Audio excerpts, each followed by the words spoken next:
Abaibu. Abaibu. Abaibu. Abaibu. Abaibu. Abaibu. Abaibu.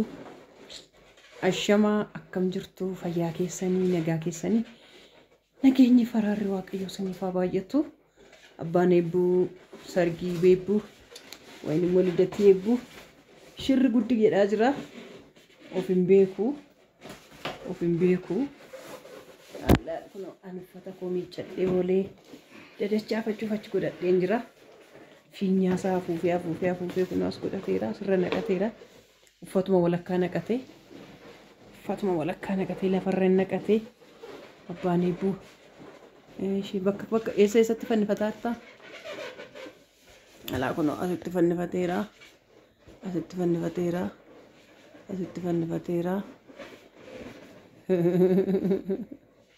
televiziyoonii irratti fannifateera barri irratti fannifateera akkas godhateera achittis fannifateera ishee abbaa eebbuu Ara dubbadha. Akkam jirtu dhimme? Waamicha godhiifif. Eebbuu waggaa 5ffaa ishii kabajachaa jirti. Waaqayyo isa asiin ga'e haa ulfaatu maqaan isaa.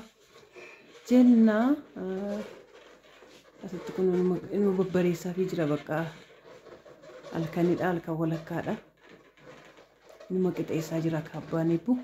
Hundi keessanii waamamtaniittu afeeratamtaniittu abbaan eebbuu yaa akkuma kaameraan jaalanne beektu namatu kaameraa hundaan irra dhaabaa jira gaafa guddatte abbaan koo akkasitti na dhamaa ture jette akkuma ishii wannoo itti ufifana malee jechuudha ashee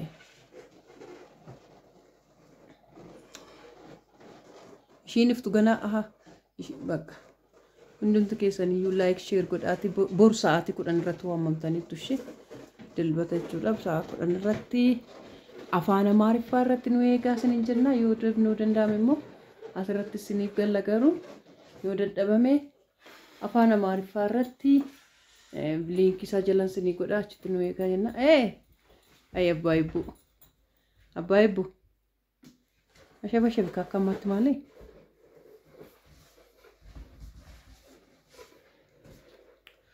Fiinyaa kan hunda isaa afuufaa olee dhugaa rabbii kormee dhamti.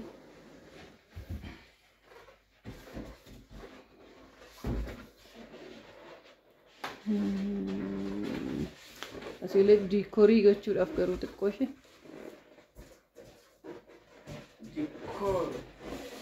Diikoor. Fayyesuu.